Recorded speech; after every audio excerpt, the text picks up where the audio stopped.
Halo, sahabat Yanlin Tutorial dimanapun berada. Kesempatan baik ini kembali lagi kita membahas latihan soal kompetensi teknis P3K Guru. Tanpa banyak basa-basi, kita langsung saja ke pembahasannya.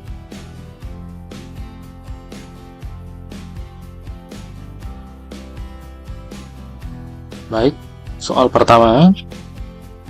Media pembelajaran yang cocok untuk menjelaskan materi tentang Ken Arok dan Ken Dedes adalah A. Sejarah tokoh masyarakat Jawa, B. Sumber buku paket,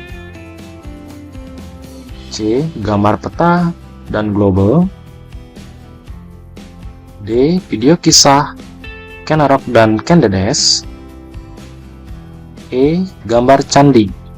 Silakan, waktunya 5 detik.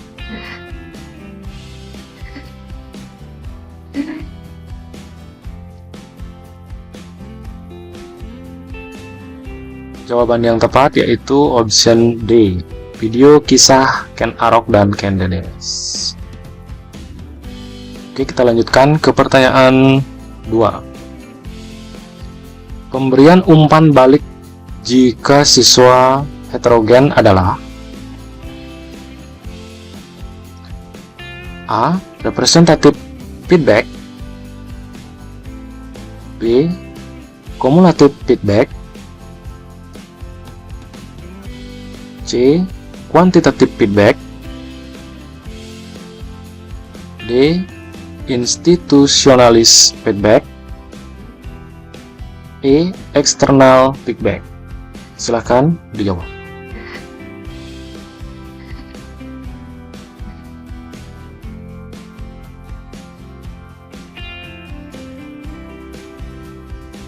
Jawaban yang tepat yaitu option A ya. Respon representative feedback. Itu adalah pemberian umpan balik seperti itu ya jika siswa heterogen.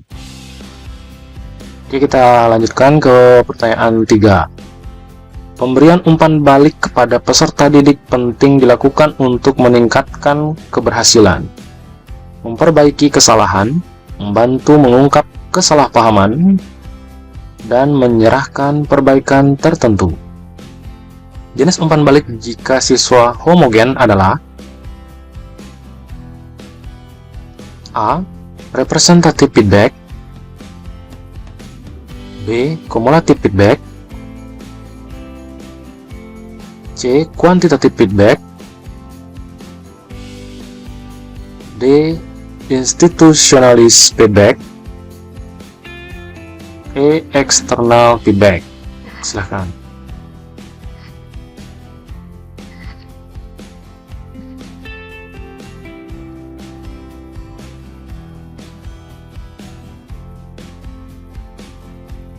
Oke, jawaban yang tepat yaitu B ya. Cumulative feedback. Kita lanjut. Nomor 4. Pengamatan pertumbuhan pohon singkong merupakan penilaian A. Kinerja, B. Produk, C. Portofolio,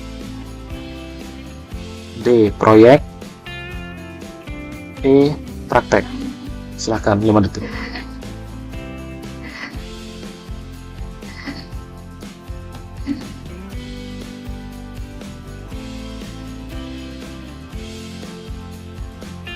Baik, jawaban yang tepat di sini yaitu option D ya, proyek. Jadi untuk pengamatan pertumbuhan pohon singkong itu adalah merupakan penilaian proyek. Oke, kita lanjutkan ke pertanyaan nomor 5. Menyanyi lagu Indonesia Raya merupakan penilaian A. Kinerja, B. Produk, C. Portofolio,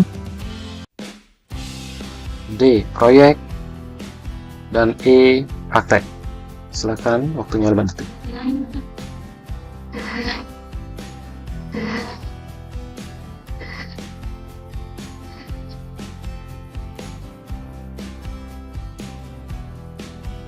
Jawaban yang tepat di sini yaitu E, praktek. Oke, masih semangat sahabat semua, kita lanjutkan ke pertanyaan nomor 6. Membuat anyaman merupakan penilaian A. Kinerja, B. Produk, C. Portofolio, D. Proyek, dan E. Praktek. Silakan.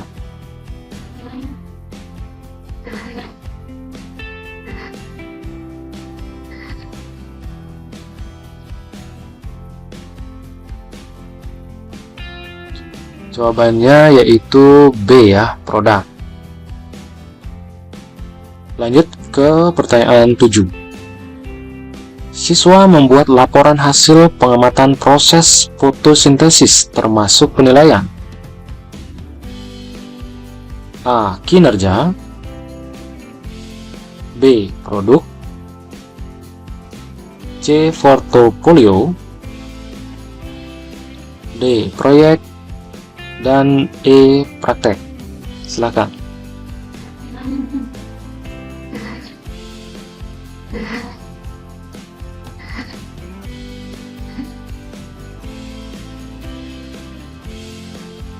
Yang tepat yaitu betul sekali, B. Produk. Oke, kita lanjutkan ke pertanyaan 8. Siswa menyajikan laporan hasil pengamatan proses fotosintesis termasuk penilaian. Ini menyajikan ya, menyajikan laporan A. Kinerja, B. Produk, C. Portofolio, D. Proyek,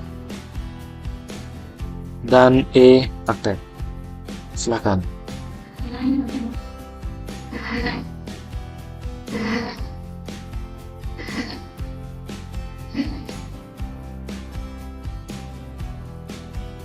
Tepat sekali jawabannya E ya sahabat semua. Oke, kita lanjutkan ke pertanyaan nomor 9. Siswa diminta mengamati proses fotosintesis termasuk penilaian. Nah, di sini kuncinya mengamati ya. A. Kinerja, B. Produk, C. Portofolio, D. Proyek, E. Praktek. Silakan jawab.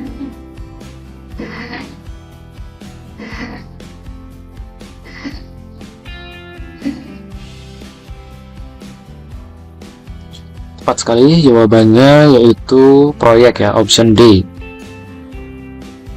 Kita lanjutkan ke pertanyaan nomor 10. Dalam pembelajaran di kelas, terdapat dua siswa yang berkebutuhan khusus.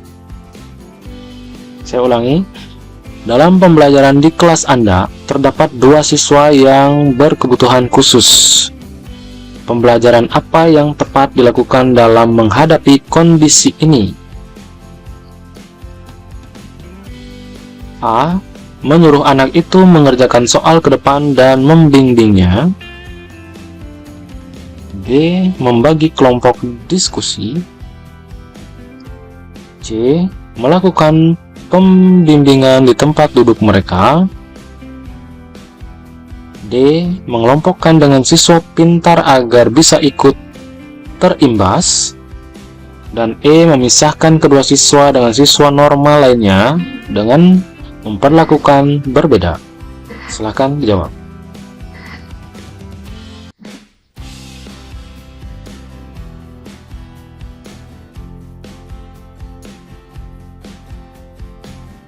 Jawaban yang tepat yaitu option C ya sahabat semua ya.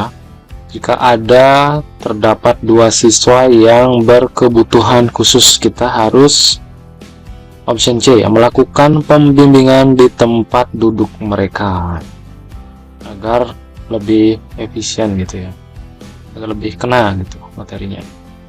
Oke, masih semangat, kita lanjutkan ke pertanyaan 11. Jika ingin membangkitkan rasa ingin tahu dan gemar membaca, maka cara efektif yang akan Anda lakukan adalah A. Diajak ke perpustakaan rutin dan membuat mading poster. B. Diajak ke laboratorium sains dan mencari literatur tentang sains. C. Kegiatan membaca rutin setiap pagi sebelum masuk ruangan dan membuat majalah dinding. D. Memajang hasil karya puisi siswa. Dan E. Lomba menulis naskah drama. Silahkan dijawab.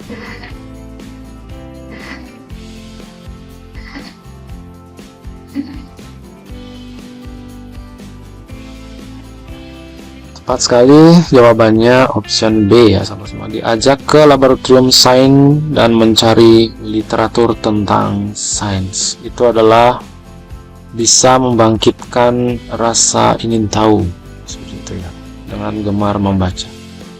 Oke, kita lanjutkan ke pertanyaan nomor 12. Penilaian harus mampu menelusuri dan melacak kemajuan siswa sesuai dengan rencana pembelajaran yang telah ditetapkan. Ini prinsip penilaian sebagai A. Keeping track. B. Checking up. C. Finding out. D. Summing up. Dan E. Finding in. Silahkan dijawab.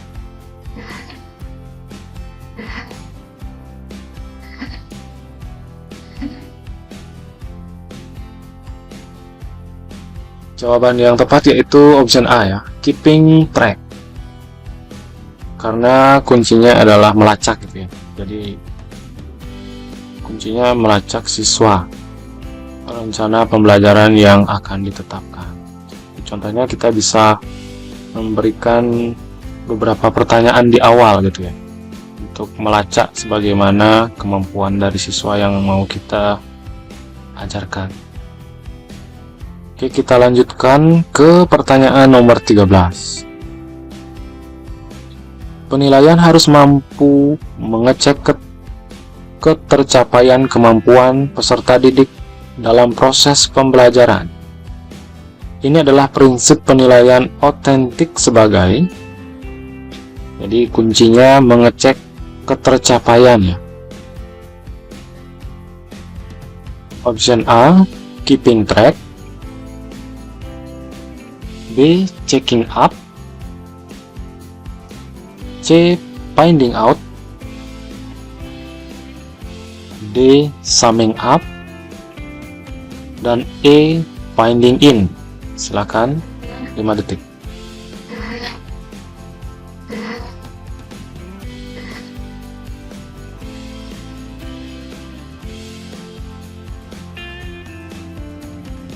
Tepat sekali, yaitu B ya, checking up.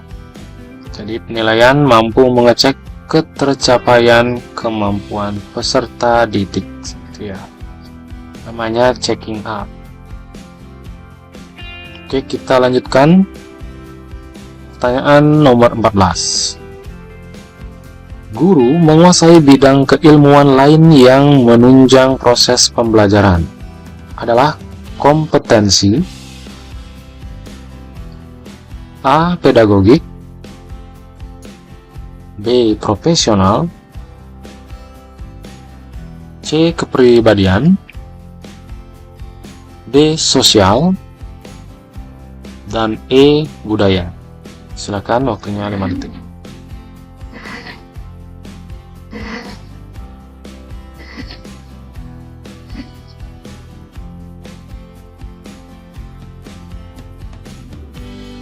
Tepat sekali, jawabannya option A ya, pedagogik. Itu menguasai bidang keilmuan lain yang menunjang proses pembelajaran. Oke, kita lanjutkan ke pertanyaan nomor 15. Dalam mengawali pelajarannya, Pak Mamas Nendar menyampaikan suatu permasalahan guna menggugah dan menimbulkan kepenasaran para siswanya. Langkah tersebut bertujuan untuk mendorong para siswa agar mau mengembangkan kreativitasnya. Langkah yang dilakukan Pak Mamas merupakan bagian dari model pembelajaran. Jadi kita bercerita terlebih dahulu ya, seperti cerita sejarah seperti itu ya, bisa dibilang seperti itu kuncinya. A. Portofolio. B. Scientific. C. Penemuan. D. Authentic. E. Contextual teaching and learning. Silakan jawab.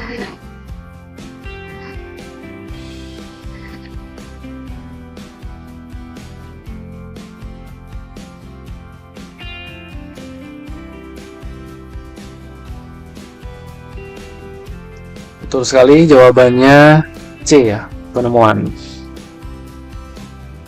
Jadi di sini menyampaikan permasalahan gitu ya, guna menggugah, menimbulkan penasaran. Jadi agar siswanya kreativitas. Jadi kuncinya berkreativitas gitu.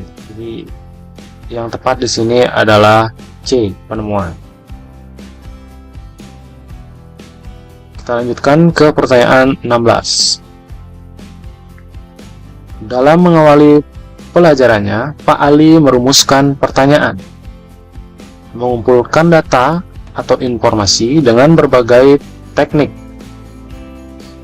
mengasosiasi atau menganalisis atau mengolah data informasi dan menarik kesimpulan serta mengkomunikasikan hasil yang terdiri dari kesimpulan untuk memperoleh pengetahuan, keterampilan, dan sikap. Langkah yang dilakukan Pak Ali itu merupakan bagian dari model pembelajaran. A. Portofolio. B. Scientific. C. Penemuan. D. Authentic. Dan E. Kontekstual. Silakan, waktunya 5 detik.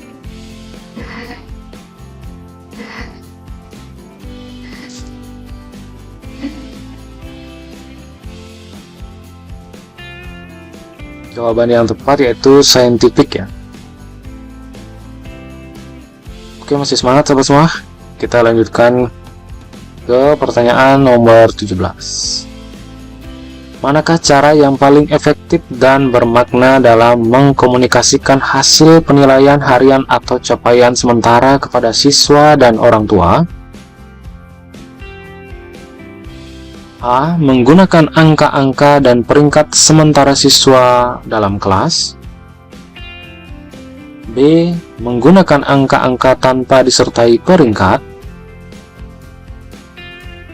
C. Dalam membentuk kategori A sangat baik, B baik, C kurang, D kurang sekali.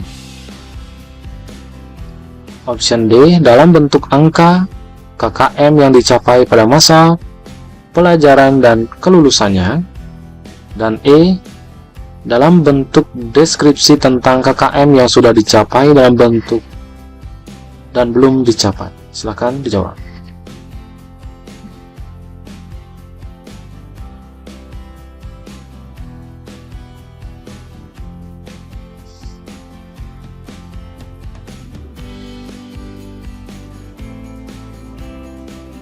Tepat sekali, jawabannya E ya.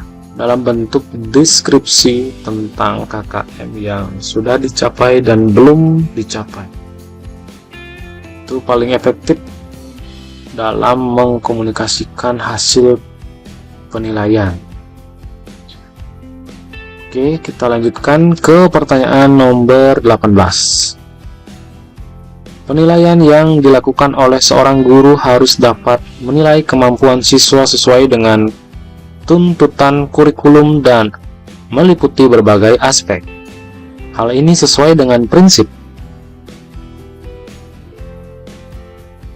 A. Terbuka, B. Menyeluruh, C. Bermakna, D. Adil, E. Sahih. Silakan jawab.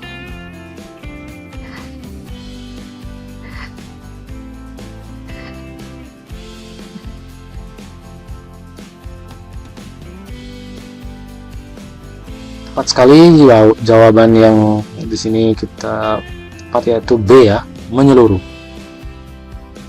Oke, kita lanjutkan ke pertanyaan nomor 19. Salah satu indikator yang dapat menunjukkan kualitas butir tes uraian yang baik adalah A. Menuntut jawaban berupa ungkapan pendapat siswa, B. Menuntut jawaban berupa fakta-fakta yang sebenarnya, C. Ditulis dalam bahasa Indonesia yang baik dan benar, D. Ditulis oleh guru yang mengajar di kelas, E. Pertanyaan tidak berupa kalimat yang panjang. Silakan.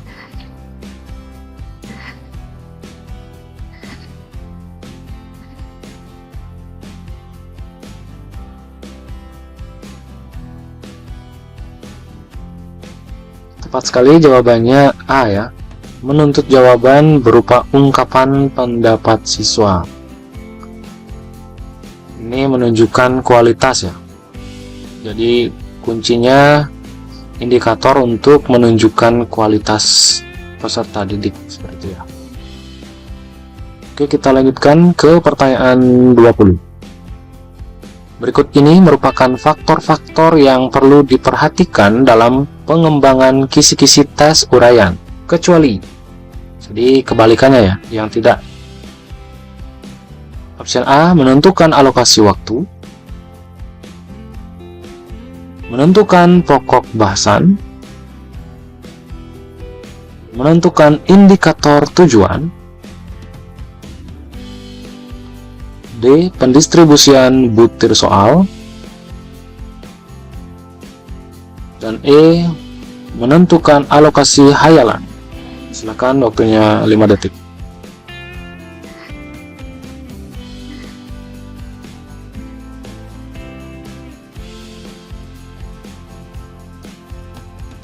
Jawaban yang tepat yaitu C ya, menentukan indikator atau tujuan. Jadi di sini yang tidak menentukan kisi-kisi tes ya, yang bukan termasuk dalam pengembangan tes uraian. Kalau hayalan ya juga bisa ya, antara C dan E. Itu jawabannya benar. Oke, sahabat semua, terima kasih sudah menonton dari awal sampai akhir. Semoga kita semua bisa lolos ya P3K dan menjadi guru yang baik, teladan untuk peserta didik kita semua. Di akhir perjumpaan ini saya ucapkan terima kasih banyak. Jangan lupa like, comment, subscribe. Sampai berjumpa di kesempatan berikutnya.